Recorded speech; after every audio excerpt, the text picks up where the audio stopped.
आज बच्चों जो हम टॉपिक ले रहे हैं वो क्लास 9th का है। क्लास 9th जो CBSE,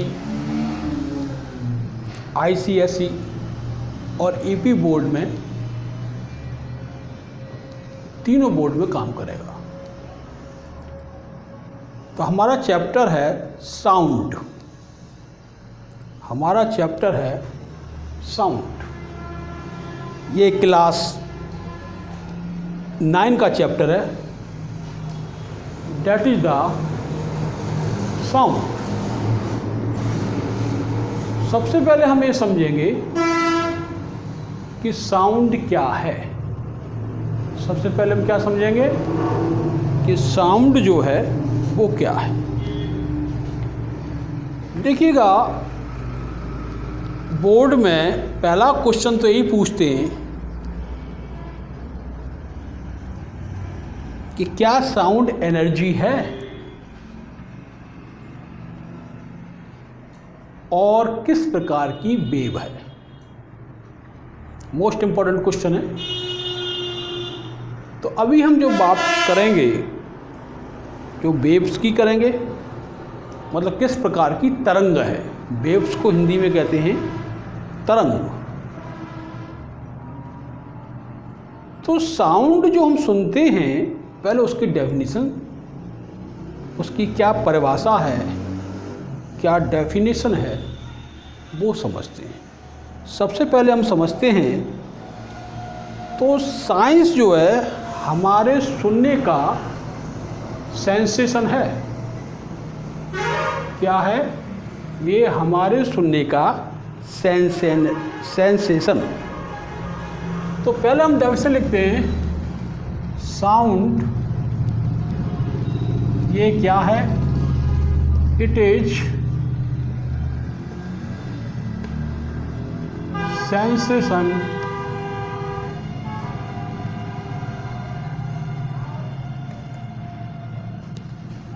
ऑफ हियरिंग, सुनने का, ऑफ हियरिंग। हियर किसके द्वारा करते हो? By year. बहुत सिंपल सी डेफिनेशन है। It is the sensation. Sensation means हमें जो सेंस आता है, हम जो अनुभव करते हैं, ऑफ हियरिंग। हियरिंग मीन्स सुनने की।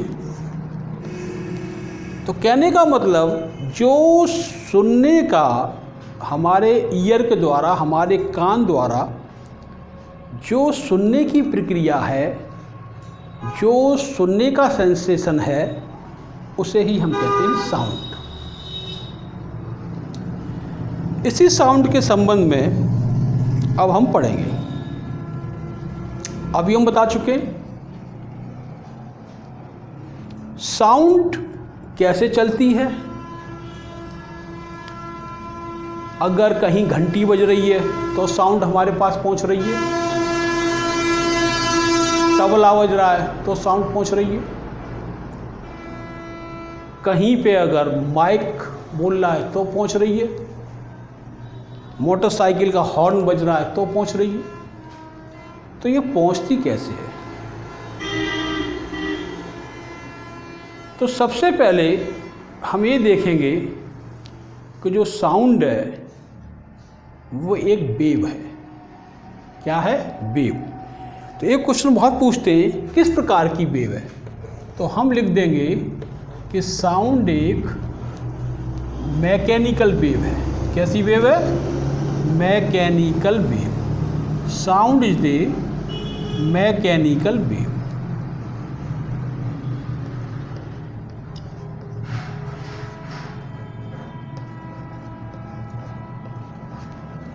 साउंड क्या है? Mechanical wave. इसका नाम मैकेनिकल क्यों पड़ा? देखिएगा, मैकेनिक्स का मतलब होता है मोशन। मैकेनिक्स का क्या मतलब होता है? इंटर में पढ़ोगे तुम मैकेनिक्स, इसका मतलब होता है पोषण। तो हमारे दिमाग में क्वेश्चन आ रहा है या आ रहा होगा कि साउंड का मोशन से क्या संबंध है। साउंड का मोशन से क्या संबंध है। यही मोशन तो साउंड को एक जगह से दूसरी जगह पहुंचाती है। और मोशन किसका? पार्टिकल्स का। इसका मतलब है, मैकेनिकल का मतलब कि मोशन से इसका लेना देना है, वो भी पार्टिकल्स के मोशन से। तो मान लीजिएगा कि हमने यहाँ पर कोई साउंड प्रोड्यूस की, मान लो हॉर्न बजाया, और यहाँ पर एक व्यक्ति खड़ा हुआ है, मान लो तुम ही खड़े हुए, मान लो एक व्यक्ति यहाँ पे खड़ा हुआ है।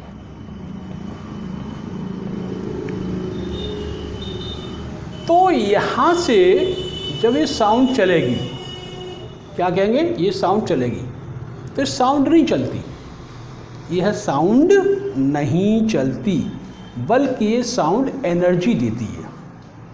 क्या देती है? एनर्जी। किसकी एनर्जी देती है? पार्टिकल्स को मोशन की एनर्जी। देखिए यहाँ बीच में पार्टिकल्स होंगे,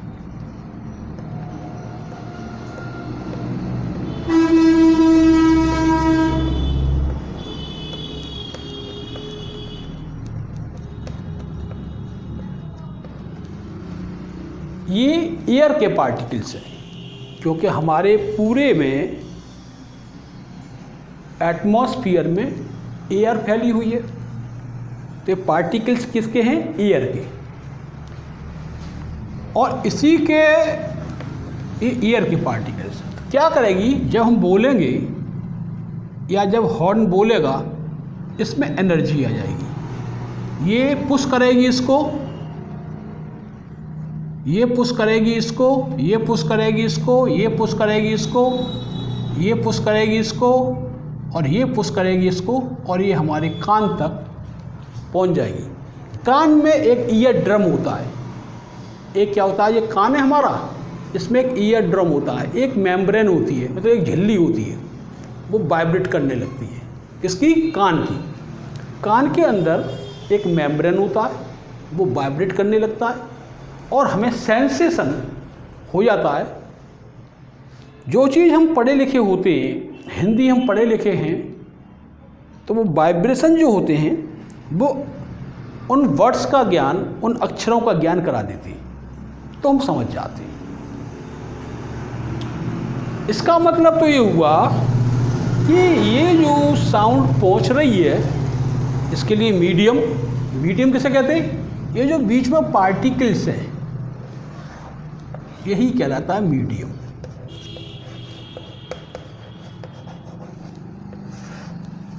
ये क्या कहलाता है? मीडियम।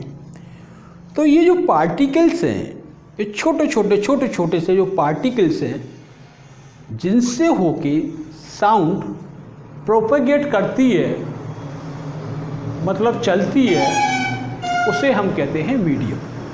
तो इसका मतलब ये हो गया कि साउंड के चलने के लिए मीडियम की ज़रूरत है। किसकी ज़रूरत है? मीडियम। जैसे हमें अगर छत पर चढ़ना है, किस पर चढ़ना है? छत पर, ऊपर, रूफ पर, छत पर हमें चढ़ना है, तो हमें किसकी ज़रूरत पड़ती है? सीढ़ी की। बिना सीढ़ी के तुम छत पर नहीं चढ़ सकते।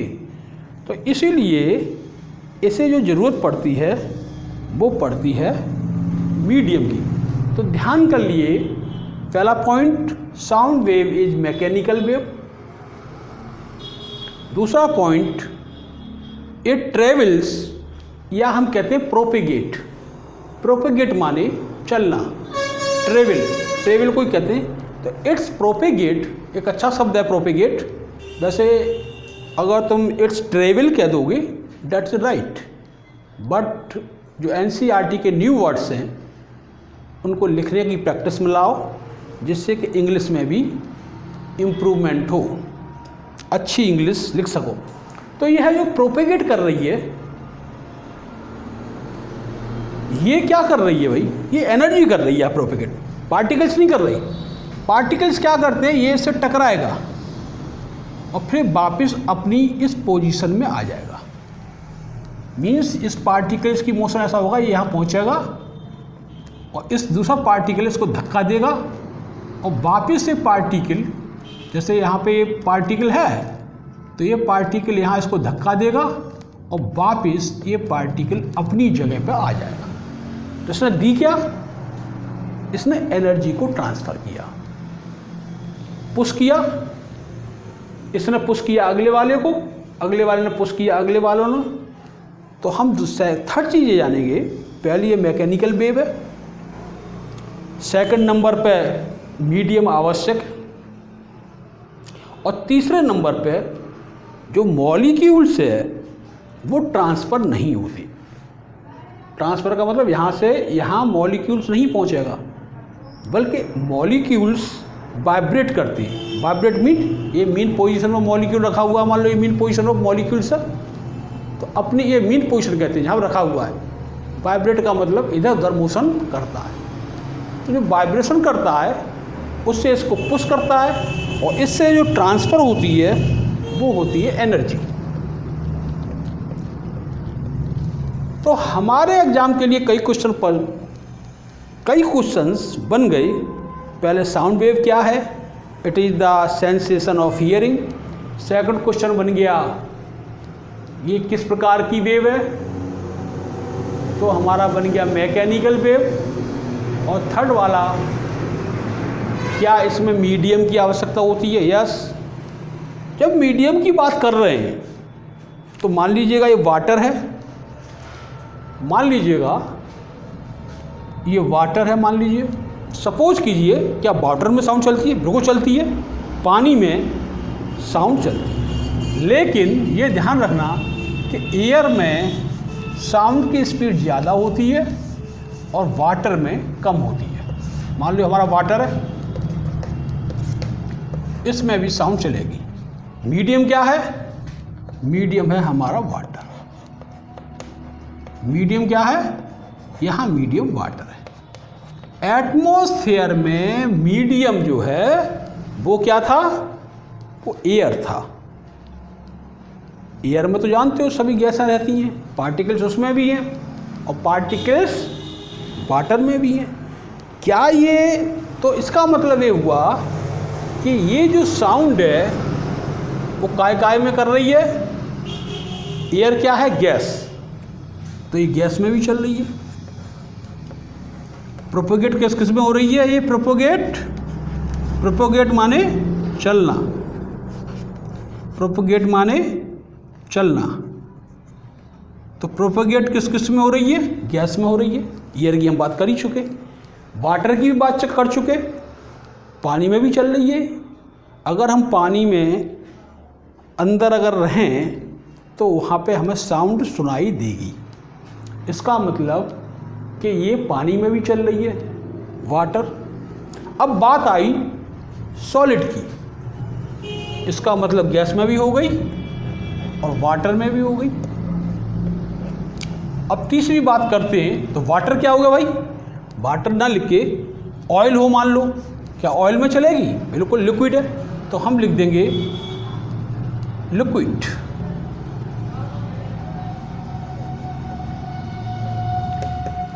तीसरा नंबर का आ गया सॉलिड। गांव के अंदर क्या होता है, जब ट्रेन आती है तो बच्चे क्या करते हैं कि जो पटरी होती है जिस पर ट्रेन चलती है उस पर कान लगा के देख लेते हैं और बता देते हैं कि ट्रेन आने वाली है।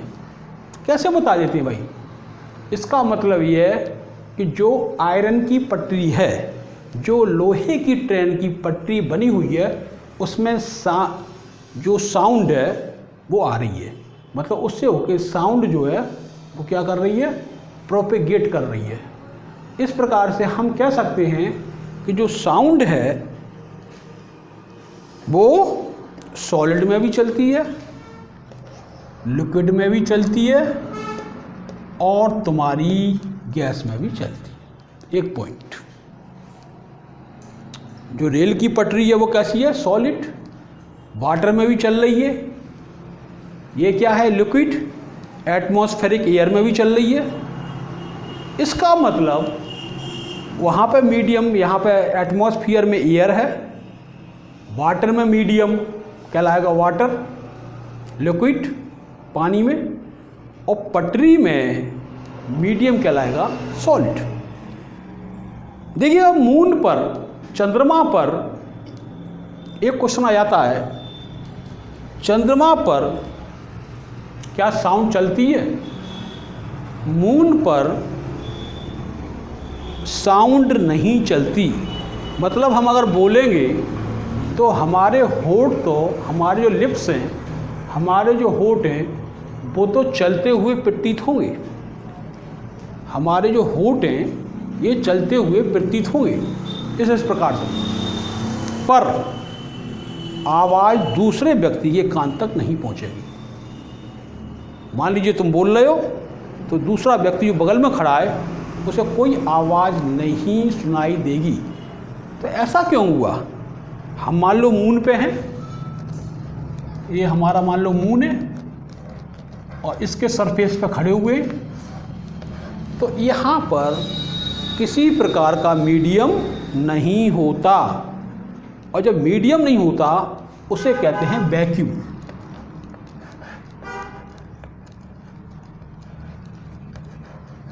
उसे क्या कहते हैं? वैक्यूम। तो जब मीडियम नहीं है तो नो साउंड, मीडियम नहीं है तो क्या हो गया? No sound. तो वहाँ साउंड जो है प्रोपेगेट नहीं करेगी, वहाँ पर साउंड जो है वो चलेगी नहीं। तो इसके लिए हमें मीडियम की आवश्यकता है। किसके लिए? साउंड के चलने के लिए। तो हम इसके बाद अब समझते हैं मीडियम की डेफिनेशन क्या हो गई? द मैटर और सब्सटेंस, जो मैटर और सब्सटेंस है थ्रू विच, जिसके द्वारा sound is transmitted, sound is transmitted मतलब साउंड चलती है। ट्रांसमिट कह दो या प्रोपेगेट कह दो या ट्रेवल कह दो, एक ही बात है। तो sound is transmitted is called a medium. जिससे, जिस रास्ते से, जिस पाथ से, जिस रास्ते से साउंड जा रही है उसे कहेंगे मीडियम।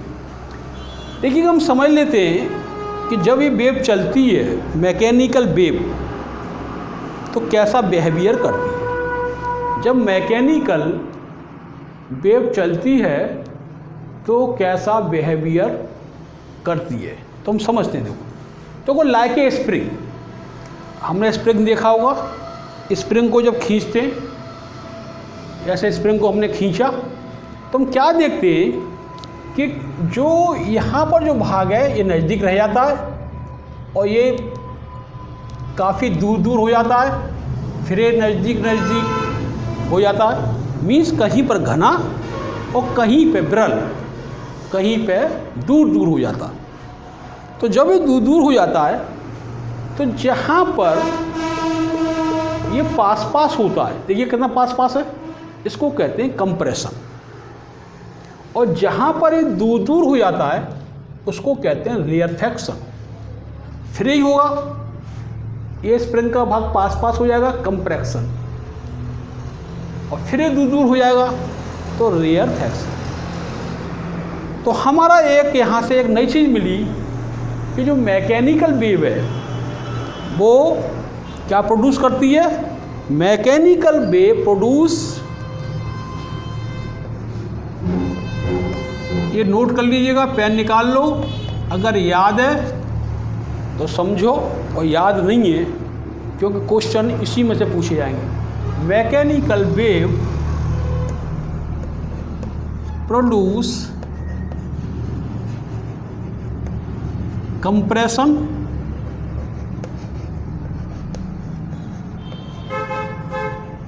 And rarefaction.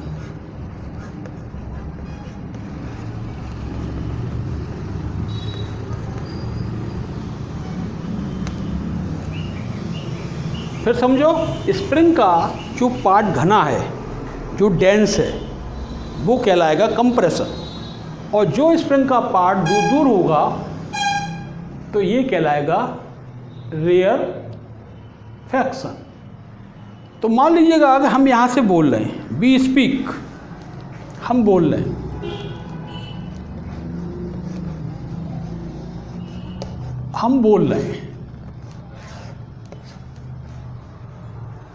तो यहाँ पे देखिए एक और है, sound is produced by vibrating object. जब कोई बॉडी वाइब्रेट करेगी, वाइब्रेट का मीन पोजीशन से इधर इधर इधर इधर, ये कहलाता है वाइब्रेशन, तभी जो है साउंड प्रोड्यूस होगी। जब हम बोलते, होठ चलाते, जो पार्टिकल्स हैं हमारे मुंह के सामने के वाइब्रेट करने लगते हैं। जितना तेज बोलेंगे उतना ये मॉलिक्यूल्स से एयर के ये वाइब्रेट करने लगेंगे, ये बहुत बहुत तेज वाइब्रेट करने लगेंगे। इस प्रकार से जब ये वाइब्रेट करने लगेंगे तो ये मॉलिक्यूल्स इसको पुश करेगा, वापस आ जाएगा, ये चल देगा, इसको पुश करेगा, वापस आ जाएगा, ये इसको पुश करेगा, और हमारा जो दूसरा आदमी कान से सुन रहा है तो उसमें ईयर ड्रम होता है, वो भी वाइब्रेट करने लगता है। तो हमारे अंदर इसका जो सेंसेशन है वो क्या हो जाता है, वो सेंसेशन प्रोड्यूस हो जाता है। तो ये बहुत इंपॉर्टेंट टॉपिक है, sound is produced by vibrating object. और जब वाइब्रेट करेगा तो क्या होगा, कंप्रेशन और रेयर फ्रैक्शन। देखिएगा साउंड का प्रोपेगेशन किधर हो रहा है, एनर्जी किधर जा रही है, साउंड का जो प्रोपोगेशन हो रहा है ये इधर, साउंड एनर्जी को हम एनर्जी कहते हैं, साउंड को साउंड एनर्जी भी कहा जाता है क्योंकि एनर्जी है। तो ये साउंड जो है वो जा रही है, किधर से किधर जा रही है, ये साउंड एनर्जी। देखो यहाँ पर ये आदमी सुन रहा है, मान लीजिए यहाँ पर एक कान लगा के सुन रहा है, तो ये साउंड एनर्जी जा रही है। तो propagation, direction of propagation of sound energy in straight line, ये स्ट्रेट लाइन में ही चलती है हमेशा, ऐसे चलेगी, ऐसे कभी नहीं चलेगी, ऐसे जाए ऐसे नहीं जाएगी। अगर ऐसे तो ये क्या करती है कि ये जो ट्रांसमिट अगर जाएगी भी साउंड एनर्जी जो है, तो पार्टिकल्स जिधर मोशन करेंगे उसी की ओर जाएगी। ये इसको कर देगा, ये मान लो इसको कर देगा, अगर ये ऐसा इसको कर देता है तो ये पार्टिकल्स के मोशन के आधार पर जाएगी। साउंड एनर्जी तो जा रही है, एनर्जी ट्रांसमिट हो रही है, लेकिन पार्टिकल्स किधर जा रहे हैं, तो वो पार्टिकल्स की डायरेक्शन देखो ये रही, ये पार्टिकल्स है इधर जा रहा है, इससे टकराया इधर, फिर वापस आ गया, फिर गया, फिर वापस आ गया, फिर गया। तो इसकी डायरेक्शन, साउंड की डायरेक्शन और पार्टिकल्स की डायरेक्शन सेम है। यही मैकेनिकल वेव है। यही क्या है, मैकेनिकल, मतलब mechanical wave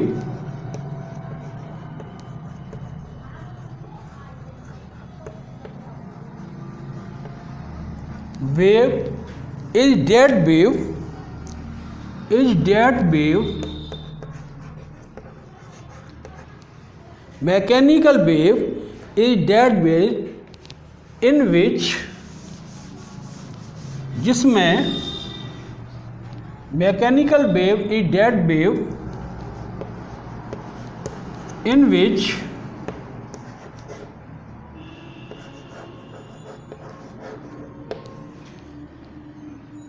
direction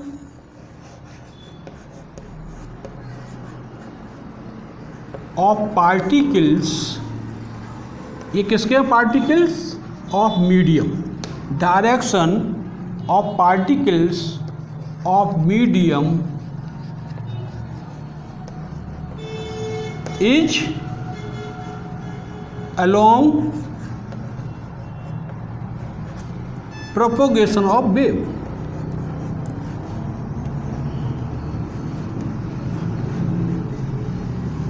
propagation of wave. जिस वेव की डायरेक्शंस में पार्टिकल चल रहा है उसी डायरेक्शन में साउंड एनर्जी जा रही है, एनर्जी भी जा रही है, इसको हम कहते हैं मैकेनिकल वेव। तो हमें आवश्यक हो गया कि मैकेनिकल वेव के लिए, मैकेनिकल वेव के प्रोपेगेशन के लिए, मैकेनिकल वेव के चलने के लिए हमें क्या क्या चाहिए? मीडियम चाहिए। और पार्टिकल्स की जो डायरेक्शन है, टकरा के वापस, टकरा के वापस, टकरा के वापस, तो इधर ही साउंड चलेगी। तो दोनों की डायरेक्शन, साउंड की डायरेक्शन और पार्टिकल की डायरेक्शन सेम होती है। पार्टिकल्स इस प्रकार से मोशन नहीं करेंगे, बल्कि ऐसे ऐसे मोशन करेंगे, ऐसे ऐसे नहीं करेंगे। मैकेनिकल वेव में हमेशा जो पार्टिकल्स हैं वो परपेंडिकुलर नहीं टकराएंगे, केवल इस प्रकार से ही टकराएंगे। तो ये हो गई हमारी साउंड वेव।